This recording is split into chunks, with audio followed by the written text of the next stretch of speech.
Week 12, Internal Control and Control List. Jadi internal control itu adalah proses yang dilakukan di dewan direksi, manajemen, dan seluruh operasional entitas untuk memberikan keyakinan wajar atau reasonable assurance bahwa tujuan organisasi akan tercapai dalam efisiensi dan efektivitas operasi, operation, keandalan pelaporan keuangan, financial reporting, kepatuhan terhadap hukum dan regulasi, compliance, perlindungan terhadap aset, safeguarding of asset.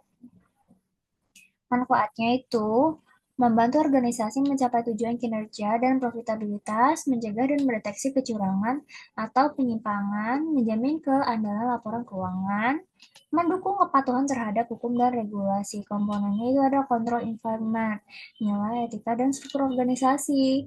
Lalu yang kedua, risk assessment, penilaian risiko terhadap pencapaian tujuan. Ketiga, information system and communication, yaitu sistem pelaporan dan komunikasi. Dan yang keempat ada kontrol activities seperti prosedur dan kebijakan pengendalian. Kelima, monitoring. Ini evaluasi dan pemantauan efektivitas pengendalian.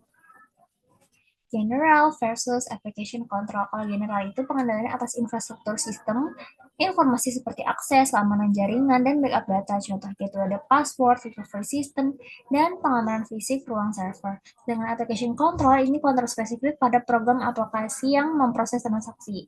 Misal, validasi input data, pengecekan urutan dokumen, otorisasi transaksi dalam software akuntansi seperti SAP dan QuickBooks.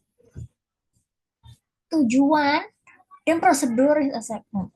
Tujuannya mengidentifikasi dan menganalisis risiko yang bisa menghambat pencapaian tujuan entitas, khususnya yang berhubungan dengan pelaporan keuangan, menentukan respon pengendalian yang sesuai terhadap risiko tersebut.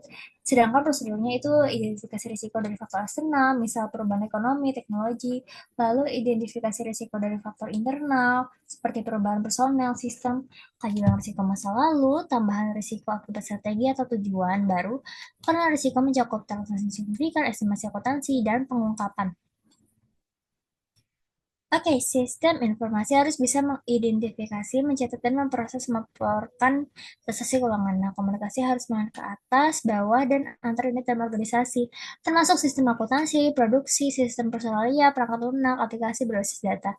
Nah, jadi auditor perlu memahami sistem ini untuk menilai seberapa andal laporan keuangan yang dihasilkan. Hard control itu bersifat formal, terstruktur, dan terdokumentasi. Contohnya pemisahan tugas, segregation of duties, otorisasi transaksi, prosedur tertulis. Sedangkan soft control itu terkait dengan budaya organisasi, dan etika kepemimpinan, dan sikap manajemen. Contohnya tone at the top, komitmen terhadap integritas etika.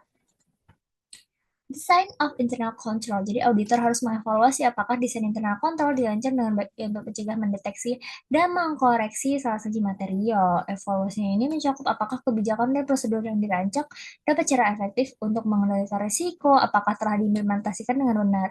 Jika desainnya buruk, maka kontrol bisa dianggap tidak efektif meskipun diterapkan.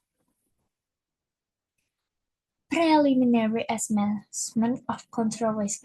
Ini dilakukan dalam tahap perencanaan audit. Jadi auditor menilai risiko bahwa internal control gagal mencegah atau mendeteksi salah saja material berdasarkan pemahaman dan entitas lingkungannya, termasuk kontrol environment, prosedur kontrol, dan sistem informasi. Tujuannya untuk menentukan sejauh mana auditor dapat mengandalkan internal control dan seberapa banyak pengujian substantif yang dibutuhkan.